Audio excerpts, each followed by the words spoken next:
Assalamualaikum warahmatullahi wabarakatuh. Bismillahirrahmanirrahim. Alhamdulillahirabbil alamin. Allahumma shalli ala sayyidina Muhammadin wa alihi wa sahbihi ajmain. Min kitab Nasaih Diniyah wal Wasaya Limaniyah lil Habib Abdullah bin Alawi al-Haddad rahimahullah ta'ala, nafa'na bi ulumihi wa ulumi masyayikhihi bidaraini amin. Ila an qala wa qala sallallahu alaihi wasallam la yalijun nara rajulun baka min khasyatillah hatta ya'uda al-labanu fi ad-dir'i wa la yajtami'u ghubarun fi sabilillah wa dukhanu jahannam fi min kharai muslimin abada. Masih di dalam membicarakan tentang keutamaan berjihad atau hadis-hadis yang menjelaskan tentang keutamaan berjihad di jalan Allah, berperang di jalan Allah. Nabi sallallahu alaihi wasallam bersabda yang artinya tidak akan masuk neraka oleh seorang laki-laki atau perempuan, seseorang yang menangis karena Allah, karena takut kepada Allah Subhanahu wa taala, hingga kembali air susu itu ke dalam kantongnya. Artinya sesuatu kembalinya daripada air susu ke dalam kantongnya. Kalau kita memerah susu sapi, susu unta ataupun susu kambing, kalau sudah keluar kadang mungkin lagi berbulik ke kantongnya, kantong susunya kadang mungkin berbulik. Nah begitu pula artinya sesuatu yang mustahil, orang yang menangis karena Allah, yang menangis karena takut kepada Allah, tidak akan mungkin juga dimasukkan ke dalam neraka. Wala yajtami'u ghubarun fi sabilillah wa dukhanu jahannam fi min kharai muslimin abada, dan tidak akan terkumpul debu di jalan Allah dengan asap neraka jahannam di kedua lubang hidung seorang muslim selamanya. Apabila di dunia dia sudah sering dan rancak menghirup daripada debu-debu dunia karena sebab berperang di jalan Allah, maka tidak akan mungkin lagi di akhirat di neraka jahanam dia menghirup daripada asap-asap nerakanya. Karena kadang mungkin terkumpul dua-duanya itu di lubang seorang muslim, di lubang hidung, fi min kharai muslim abada. Tidak akan mungkin terkumpul dua-duanya. Di dunia sudah tuhuk menghirup debu, lalu di akhirat menghirup asap neraka jahanam, tidak akan mungkin.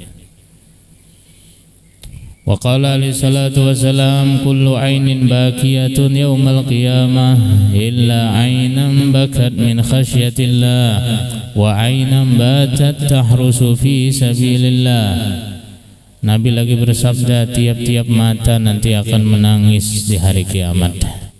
Menangis karena menyesal, menangis karena dosanya, menangis karena tidak mengisi waktu dengan hal-hal yang bermanfaat, menangis sebab kurangnya amal, menangis, semuanya akan menangis.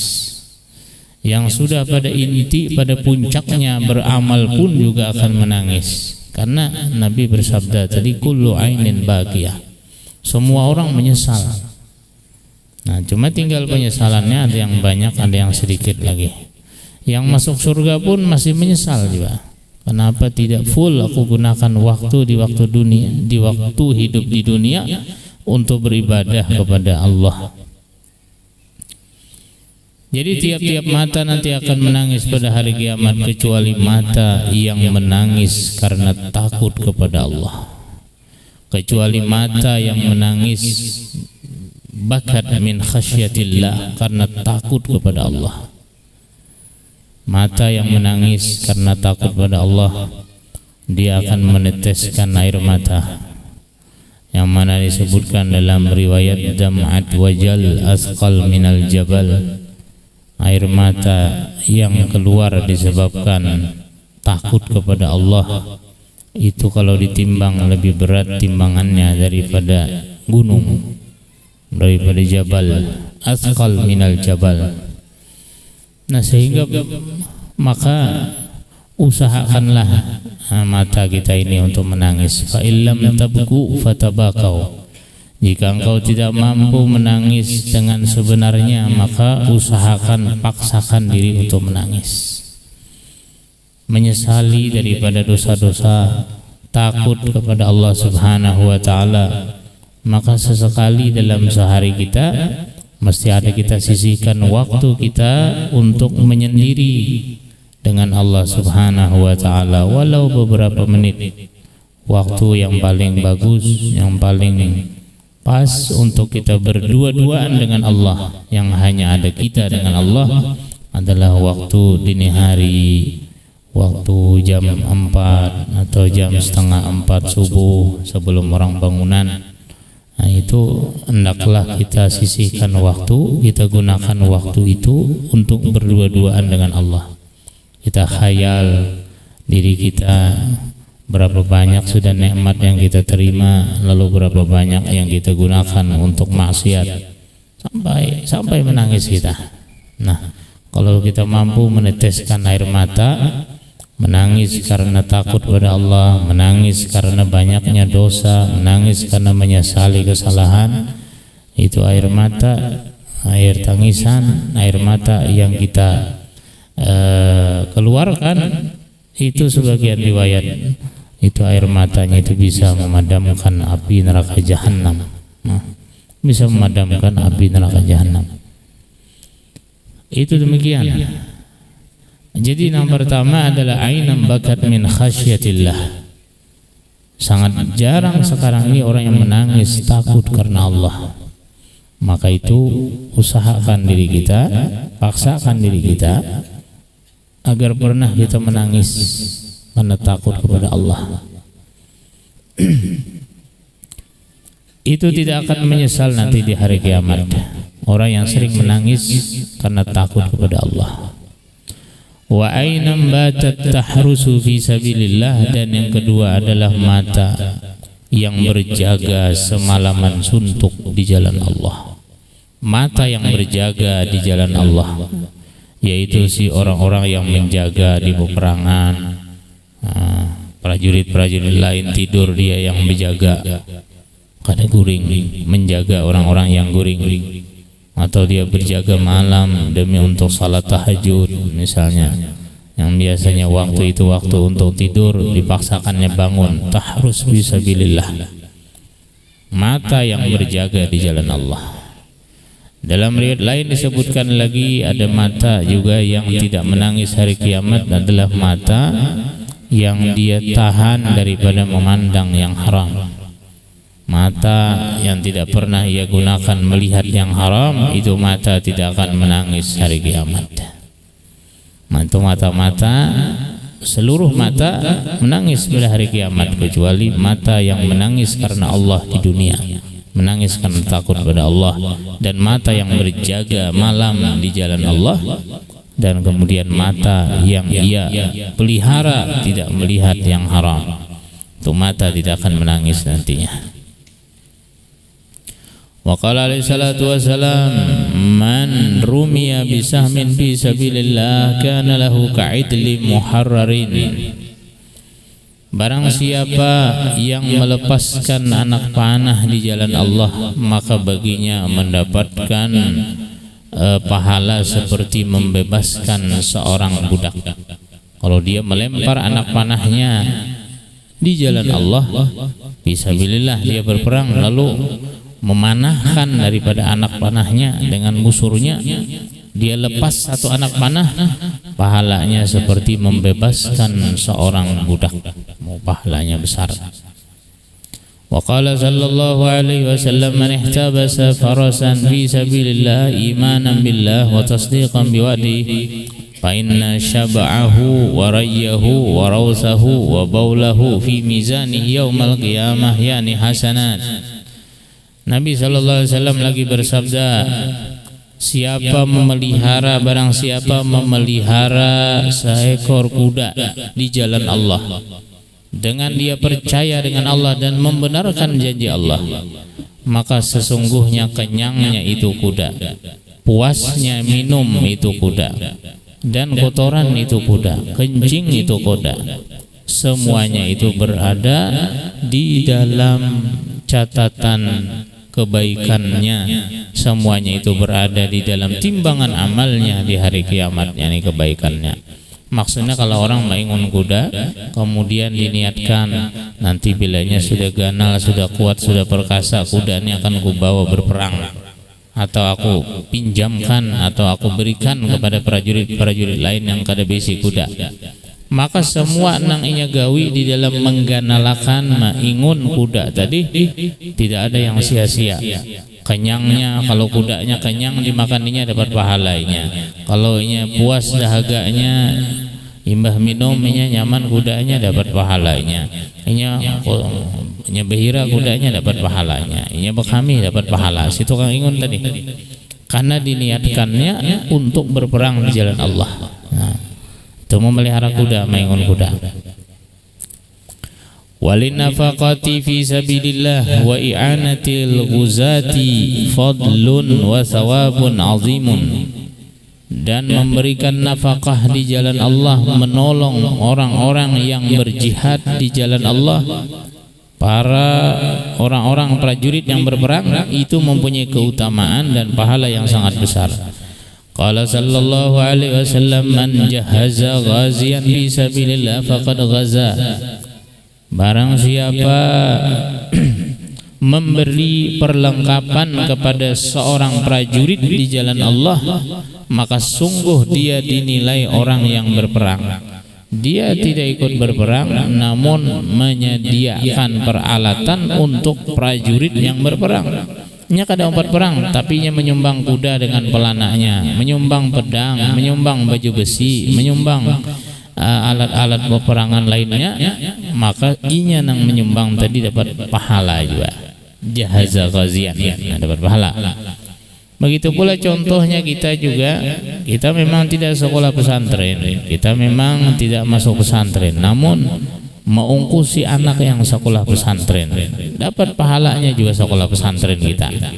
Dapat pahala sekolah pesantren. Faqad ghaza, man jahaza ghazian faqad ghaza. Man jahaza talibal ilmi faqad talabal ilm. Siapa yang menyediakan, mengungkusi orang yang menuntut ilmu atau mengadakan fasilitas bagi orang yang menuntut ilmu, dia dinilai orang yang menuntut ilmu juga. Wa man khalafa ghaziyan fi ahlihi bi khairin faqad ghaza. Dan siapa yang mewakili seseorang prajurit untuk memelihara keluarganya dengan kebaikan, sungguh dia dinilai berperang. Contohnya adalah sahabat dan menantu Nabi Sayyidina Utsman ibn Affan radhiyallahu taala anhu. Beliau sebenarnya tidak ikut di perang Badar. Sayyidina Utsman ini kada umpat di perang Badar, kada umpat terjun di perang Badar. Namun ketika ditulis nama-nama orang yang ikut 313 di perang Badar, ada tercantum nama Sayyidina Utsman bin Affan. Padahal Sidin kada umpat terjun. Kenapa? Karena istri beliau yang bernama Ruqayyah sedang sakit. Pas Sayyidina Utsman minta izin hendak umpat, ajar Rasulullah, ikam ingun istri ikam aja, kawani istrimu Ruqayyah. Jadi disuruh ingun, disuruh memelihara, disuruh menjaga istri beliau. Jadi kada umpat berperang. Cuma pas ditulis nama-nama ahli Badar, nama Sayyidina Utsman kada pernah ditinggal. Sayyidina Abu Bakar, Sayyidina Umar, Sayyidina Utsman, Sayyidina Ali kada pernah ditinggal. Padahal Sayyidina Utsman kada umpat. Ada umpat, tapi dinilai umpat. Nah, ini tadi hadisnya, man jahaza ghaziyan fi sabilillah faqad ghaza.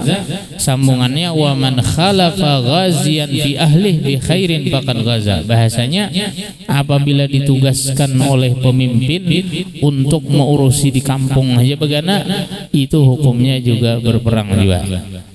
Misalnya hendak berperang nih, ikam kada usah aja, ikam imami di sini aja begana, di kampung aja begana, kada usah umpat kami, menikam tulak kena kada ada imamnya, menikam tulak kena kada ada nang memimpin, menikam tulak kena kada ada menjagai bibinian, ikam tinggal aja di sini menjagai. Nah itu pun dinilai berperang juga, dapat nilainya, dapat pahalanya. Hingga Sayyidina Utsman dapat bagian juga di dalam harta ghanimah beliau. Karena sebab beliau diperintahkan oleh Rasul untuk tidak ikut, jadi kada umpat. Maka hadis ini adalah berita gembira bagi kita yang suka, bahasa kita suka mengungkusi orang yang menuntut ilmu, atau suka membantu tuan guru, atau suka membantu habaib, suka membantu ulama, orang-orang berdakwah, orang-orang yang ahli ibadah. Kalau kita suka membantu, kita kada beribadah. Cuma bila kita mendengar ada orang yang beribadah, ada orang yang pemuasa, misalnya kita tukarkan kurma sekutak misalnya, nah bila buka ikam lawan ini aja, dapat pahalanya kita, dapat pahalanya. Jadi kalau kita tidak mampu beribadah, maka adakanlah, sediakanlah fasilitas untuk orang yang ahli ibadah supaya kita dapat pahala dan nilainya juga. Wa jaa rajulun ila Rasulillah sallallahu alaihi wasallam binaqatin makhtumatin wa qala hadhihi fi sabilillah. Faqala lahu alaihi salatu wassalam laka biha yaumal qiyamah 700 naqah kulluha makhtumah. Datang seorang laki-laki kepada Rasul sallallahu alaihi wasallam membawa seekor unta yang diberi tali kendali. Jadi unta yang lengkap dengan tali kendalinya, tali setirnya, dengan pelanaknya, dengan bekalnya lengkap. Dan dia berkata, "Hazihi fisabilillah." Ya Rasulullah, ini ulun sumbangkan di jalan Allah. Ulun kada mampu karena Tuhan sudah, karena itu ini kada mampu umpat berperang, tenaga ulun sudah lemah, tapi ulun ada isi unta lengkap, pelana isinya dan segala macamnya lengkap, dan ulun sumbangkan di jalan Allah ini. Lalu Rasulullah menjawab, bagimu dengan sebab menyumbangkan ini unta, engkau di hari kiamat akan mendapatkan 700 ekor unta yang semuanya memiliki tali kendali. Nanti balasannya satu dibalas 700 kali lipat ganda, dapat pahalanya. Hanya menyediakan yang demikian. Wa qala sallallahu alaihi wasallam, man anfaqa nafaqatan bi sabilillah kutibat lahu 700 dha'fin. Siapa yang menginfakkan nafkah di jalan Allah akan ditulis baginya 700 kali lipat ganda. Nah, banyaknya 700 kali lipat ganda. Wa ruya anhu sallallahu alaihi wasallam annahu man anfaqa 'alal ghazi wa lam yaghzu falahu bi kulli dirhamin 700 dirham. Wa man anfaqa ala nafsihi fil ghazwi falahu bi kulli dirhamin 700,000 dirham. 700,000 dirham. Diriwayatkan lagi dari Nabi sallallahu alaihi wasallam bahwa orang yang menginfak, orang yang memberikan nafkah terhadap orang yang berperang, bukan hanya orang berperang tadi contohnya, fisabilillah menurut lugatan pun juga bisa, orang yang menuntut ilmu tadi. Jadi siapa yang memberikan nafkah terhadap orang yang berperang di jalan Allah, Nabi fisabilillah, para alim ulama, para guru-guru agama, para habaib, para asatiz, para kiai, mereka pun juga berperang melawan tentara-tentaranya syaitan, iblis, dimusuhi.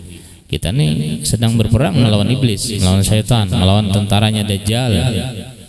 Nah, siapa yang memberikan nafkah, menginfakkan yang demikian, lalu dia tidak ikut berperang,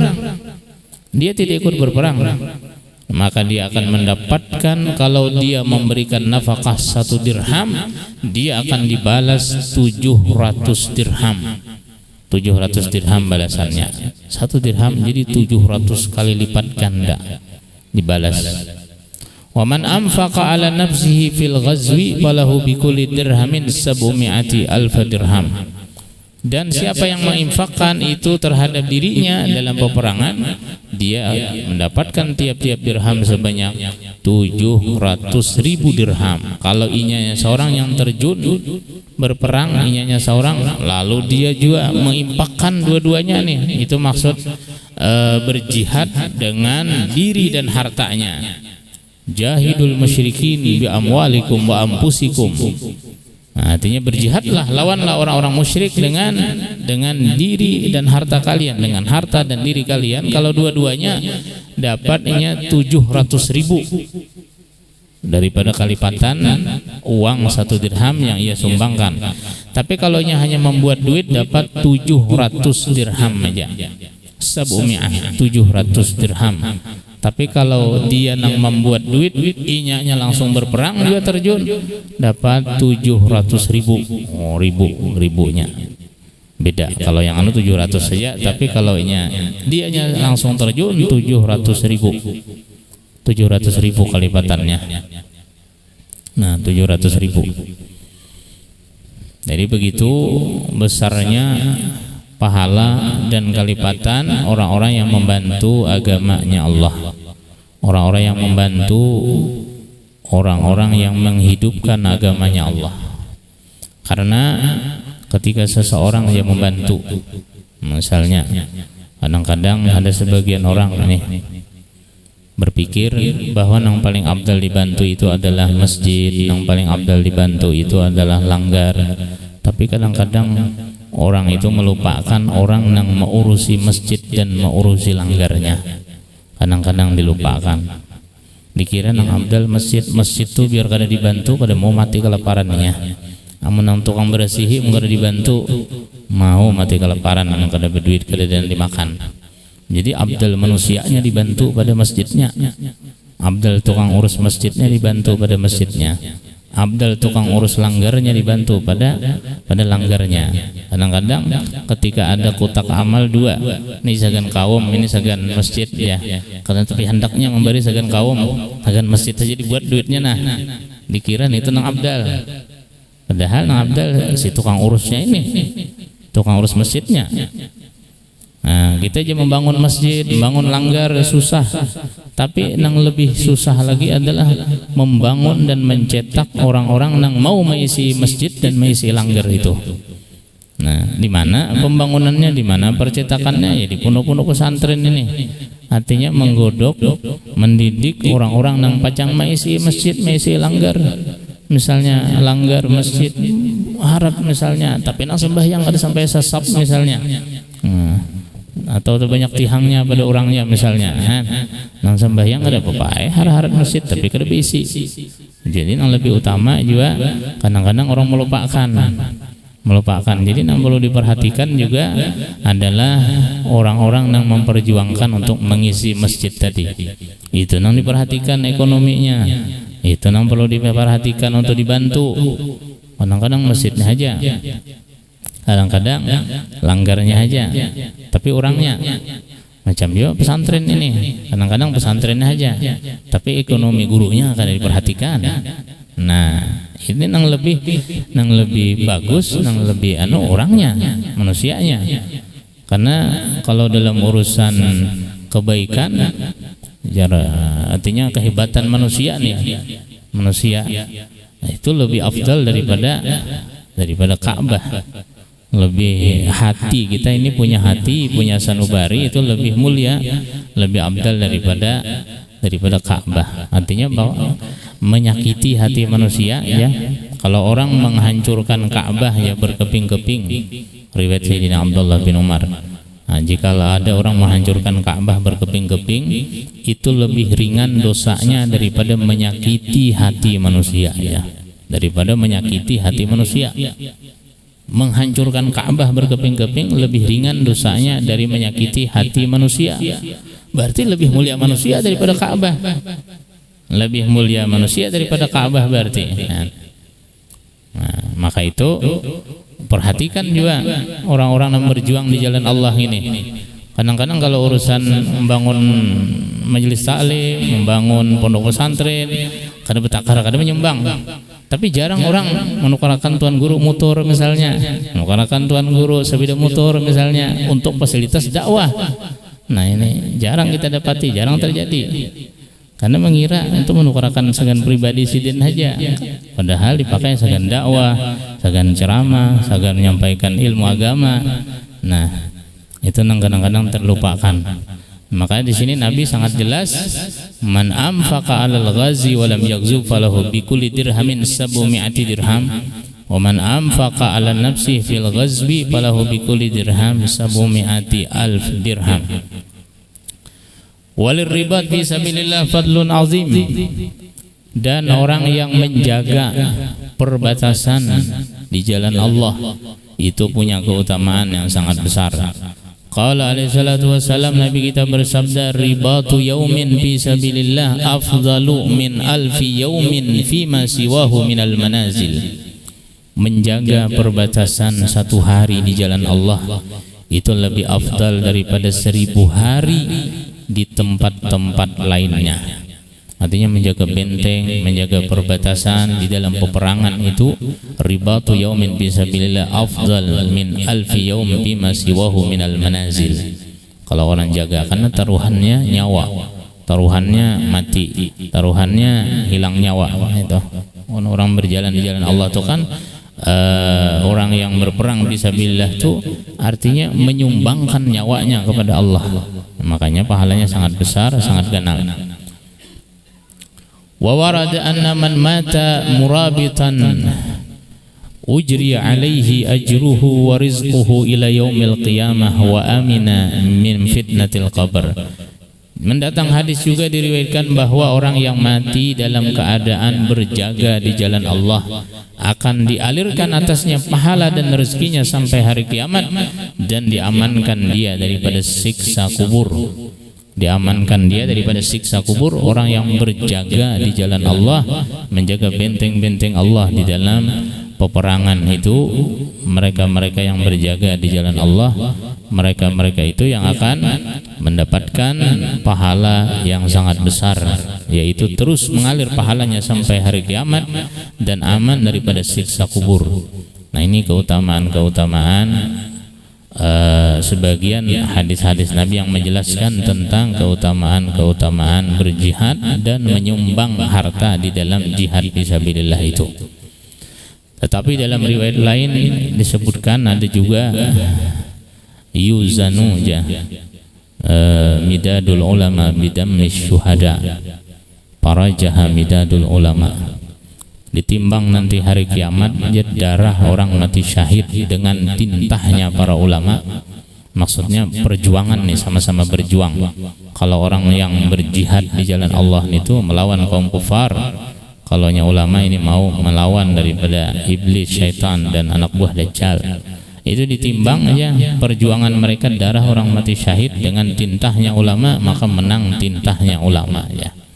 Karena para ulama ini berperang melawan Dajjal, iblis, syaitan. Tapi kalau inya orang nang fisabilillah, orang berperang di jalan Allah tuh kaum kufar aja nang dilawan, orang kafir aja, manusia nang dilawan. Tapi kalau ulama tuan guru ini iblis nang dilawan, syaitan nang dilawan. Kayak apa caranya supaya manusia ini jangan terjerumus ke dalam godaan syaitan? Kayak apa caranya supaya jangan terjerumus dalam godaan iblis, syaitan, anak buah Dajjal yang sudah dikirim lebih dulu kepada kita nih? Ini tugasnya ulama. Kalau kalau orang-orang dahulu menggabung keduanya, dia ulama, dia mujahid, dua-duanya digabungkan. Makanya ketika disebutkan dengan para ulama dan musyuhada, para ulama ini mereka juga berjuang di jalan Allah, juga fisabilillah. Nah, itu hikmahnya orang-orang dahulu. Orang-orang dahulu itu ketika menyerahkan zakat hanya kepada satu orang, itu diantara hikmahnya zaman dulu menempati pendapat Imam Ahmad Musa bin Ujail. Itu kenapa jadi satu orang aja diserahkan? Karena supaya tiap tahun tuh ulama atau orang yang berilmu tuh diangkat jadi sugih. Jadi seikong jadi serahkan, misalnya zakatnya 10 juta, itu aja seikong. Jadi melaran sidin nang tuan guru nang miskin tadi naik derajatnya, diulahkan sini usaha kan dibagi ke lain-lain, seikong aja. Jadi dijadikan usaha lalu terangkat sidin ampih miskin tahun dudik kada diunjuki lagi karena sugih udah. Nah, itu hikmahnya sebagian ulama Syafi'iyah tuh boleh menyerahkan zakat kepada satu orang. Jadi supaya mengangkat kemiskinan. Nah, ada kita zakat dibagi-bagi pulang kada saikung aja. Penghalal aja nang saikung ini diserahkan sebagai supaya kau membagi siapa aja. Niat kita, nah itu nang kurang pas niat kita. Nah, kalau orang dahulu menyerahkan lawan saikung tuh bang udah. Gananya sidin 20 juta zakatnya. 1 juta. Gananya sidin saikung kena tahun dulu kada nerima lagi nih tuh. Kenapa? Karena sugih udah. Sidin berusaha juga. Nah, itu ngarannya membantu ulama itu, bantu tuan guru, membantu orang-orang yang berjuang di jalan Allah Subhanahu wa taala. Jadi hilang saikung dulu kada miskin. Tahun dulu ganti pulang tuan gurunya. Nah, itu nang bujur-bujur membantu itu. Nah, membantu. Nah, itu keutamaan tentang orang-orang yang berjihad di jalan Allah Subhanahu wa taala. Selanjutnya lagi nanti tentang keutamaan mati syahid di jalan Allah, itu begitu besar pahalanya. Mudah-mudahan Allah Subhanahu wa taala golongkan kita termasuk orang-orang yang berjihad di jalan Allah, baik dengan harta atau diri kita, dengan pemikiran kita dan seluruh apa yang kita miliki, semuanya Allah catat kita tergolong, kita termasuk orang yang membantu agamanya Allah. Amin amin ya rabbal alamin.